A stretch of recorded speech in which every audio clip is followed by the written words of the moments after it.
Y ahora, en Estado de Sion, la opinión de Neri Pinato. La historia, como crónica de la evolución humana, es una moneda con dos caras. Cierto es que, por lo común, la escriben los ganadores, pero realmente la hacen los eternos perdedores. El pueblo trabajador, el intelectual comprometido, el político sensible y valiente. En las páginas más olvidadas de la historia se encuentran miles de millones de seres humanos que con su esfuerzo cotidiano producen la riqueza que algunos pocos privilegiados disfrutan y que no justamente los verdaderos productores se benefician de ella. Uno se pregunta cuán grande es la brecha entre ricos y pobres en el mundo entero. Si bien tenemos que reconocer que con el paso del tiempo esa brecha ha ido disminuyendo, pero aún sigue siendo inmensa. Por ejemplo, la diferencia de ingreso por cabeza entre Suiza y Mozambique es de 400 a 1 a favor de los europeos, obviamente, a pesar de que el país africano es mucho más grande y, por supuesto, también mucho más rico en recursos. Se sabe que la riqueza es un imán irresistible en la misma medida que la pobreza es un contaminante incontenible. Están indisoluble y conflictivamente unidas y la paz y la prosperidad de la humanidad depende de esa ecuación. En nuestro país, más allá de lo que nos mentían los gobiernos progresistas, y en cierta medida también lo sigue haciendo el actual, la pobreza no baja de por lo menos 1/3 de la población. Según el último censo de población del Instituto de Estadística, aquel eterno creo que se realizó allá por el 2011, 46% de nuestros niños tienen alguna necesidad básica insatisfecha. Y es muy difícil, casi imposible tener una necesidad básica insatisfecha. Casi siempre van casi todas de la mano. La Universidad de la República es aún más categórica. Según un estudio multidisciplinario del año 2017, 49.2% de nuestros niños vivían en ese entonces en hogares pobres. 1 de cada 2 niños. Y según Latino Barómetro, una empresa internacional de seguimiento de situación de los países de América Latina, en un estudio del 2019, en el capítulo referido a nuestro país, le dio que el 42% de los uruguayos encuestados se autodefinían pobres. 42%. Con un 17% que en esa misma encuesta sostuvo que no comía lo suficiente para vivir en el día a día.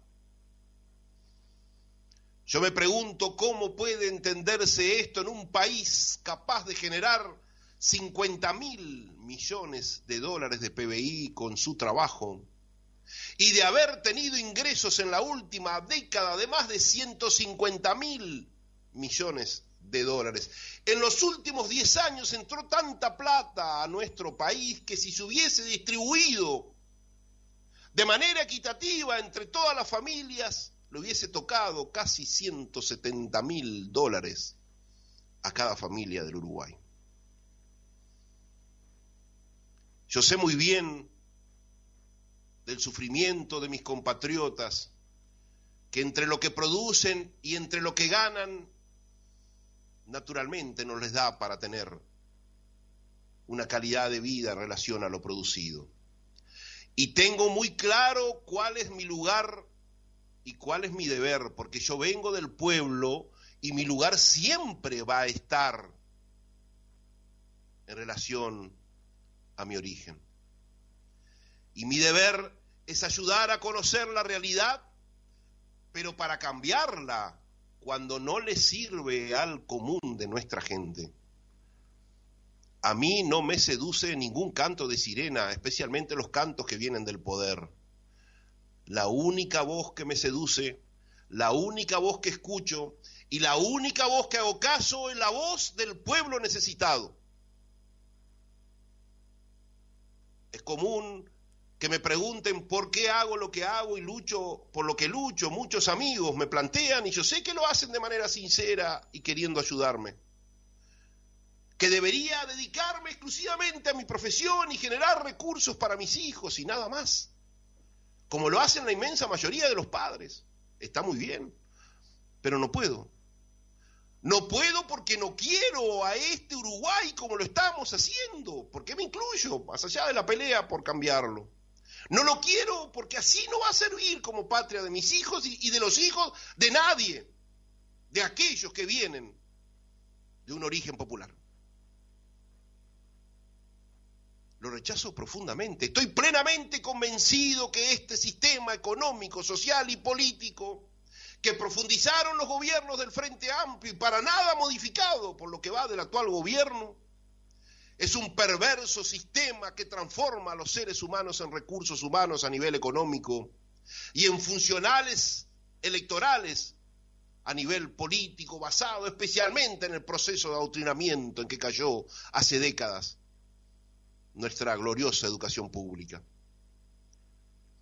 Y es en esa lógica de funcionamiento donde seguramente estará la definitiva destrucción moral, educativa y cultural de nuestra sociedad y, por supuesto, la futura inviabilidad como país soberano del Uruguay. Yo he luchado y seguiré luchando desde este mi lugar, que sé que es una voz poderosa, por un país que tome de cada uno según su capacidad y le devuelva a cada uno según su necesidad. Sé que es un ideal, pero es un ideal posible. Y mucho más posible en nuestro Uruguay. Nuestro país es único en el mundo por las condiciones naturales que tiene y que nos pueden legar a todos una vida en condiciones maravillosas. Por tanto, no estamos condenados a aceptar resignadamente un país como este que lamentablemente le estamos legando a nuestros hijos. Hay una historia además que avala mi convicción, una historia de gran país que fue construido en las primeras décadas del siglo XX y que llevó a que nos llamaran alguna vez la Suiza de América. Podemos cambiarlo. Y yo diría más, debemos cambiarlo. Hay un compromiso con esa historia que nos enseña y ese porvenir que espera por nosotros. Sería fantástico construir un país donde no perdieran siempre los mismos y que el triunfo de uno sea el triunfo de todos. Un país donde todo fuera como debiera ser y no como algunos desde el exterior mandan que sea. Y ese mandato es impuesto como siempre por las oligarquías criollas. La riqueza de un pueblo no se mide solamente en dinero. La riqueza de un pueblo, la verdadera riqueza de un pueblo es su moral, su espíritu de lucha y su educación. Alguna vez el líder tibetano, el Dalai Lama, sostuvo que lo verdaderamente importante no es reconocer que vivimos en un mundo complejo, en un mundo injusto, sino que lo verdaderamente importante en cada persona es saber qué hace para mantenerlo así o qué hace para cambiarlo. Hace años que nosotros venimos luchando a costa de nuestra propia economía, porque ustedes saben cuánto se nos censura y cuánto intentan acogotarnos económicamente para que no demos más esa pelea. Pero hace años que venimos luchando en pro de ese país contra adversarios infinitamente más poderosos que nosotros, que hicieron de nuestra patria un coto de caza para sus intereses corporativos. Este 2022 que va transcurriendo ya en su segunda parte, debería ser el año de la definitiva reconstrucción y la recuperación de lo que sí queremos y que es el legado de lo que la gente votó en el 2019. Un país para todos, con dignidad arriba y regocijo abajo. Especialmente para las nuevas generaciones. El compromiso con el porvenir es el verdadero desafío a cumplir, nada más. y nada menos. Cuando uno ve imágenes como las de anoche, se da cuenta que si hay algo que no estamos cumpliendo es ese compromiso con el porvenir. Yo sé que muchos de ustedes que me están escuchando me van a señalar y van a decir y se comentarán entre ustedes que soy un idealista sin futuro, un rebelde irredento por lo que escribo, por lo que hago y por lo que digo, y que nuestro país es un caso perdido, gobierne quien lo gobierne. Yo creo que no. No hay nada más fuerte que la voluntad del hombre, para bien o para mal. La historia está llena de ejemplos que sustentan esa verdad. Porque la voluntad del hombre se sustenta en la valentía para enfrentar los miedos, la sensibilidad para entender el sufrimiento de los más necesitados y el conocimiento para aprender el camino.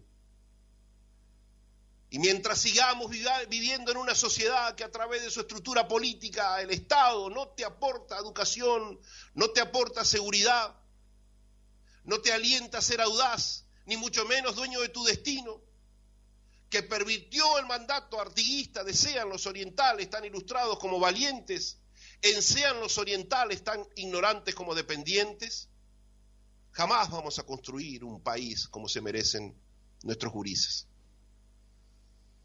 Por tanto, no podemos encerrarnos en nuestro éxito vital, personal y relativo y olvidarnos de los demás que van quedando atrás en el camino de construcción de sus vidas y de la sociedad. Yo sé que ustedes se preguntarán si no tengo miedo de esta pelea que doy. Todos tenemos miedo cuando nos enfrentamos a un poder más poderoso. El miedo individual no es en sí mismo un rasgo despreciable. Frecuentemente, mucho más despreciable es la circunstancia que provoca que tengamos ese miedo. Pero si el miedo es, por lo común, algo natural, inevitable y espontáneo que nos avisa ante un riesgo que estamos pasando, no pasa lo mismo con ser cobarde. Porque si bien la cobardía se fundamenta en el miedo, no es lo mismo que tener miedo. El miedo es una sensación natural, la cobardía es una actitud. Y la situación del país no da lugar para la cobardía. Porque los que actúan por cobardía terminan transformando su propio miedo en una culpa. Y nosotros jamás sentiremos culpa por no haber intentado hacer lo que hay que hacer, que es luchar por ese compromiso con el futuro que tiene el nombre de nuestros gurises y por tanto se llama patria. Soy Neri Pinato y esto es Estado de Situación.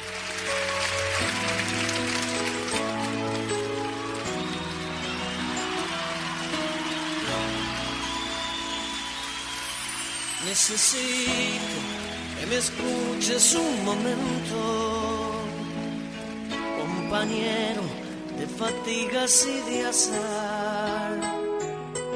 Eres alguien que quiero y que respeto, y agradezco tu tiempo y tu amistad. He roto el silencio de las hojas con un lápiz que me ha abierto en canal. Aunque parece que ser sincero asusta, y por eso te vengo a preguntar. Para llegar he de ser leal. Para llegar he de continuar. Para llegar he de ser capaz de convertir el sueño con la antorcha en realidad. Para ganar he de ser leal. Para ganar he de continuar. Para ganar de ganar si no ganan conmigo los que vienen detrás.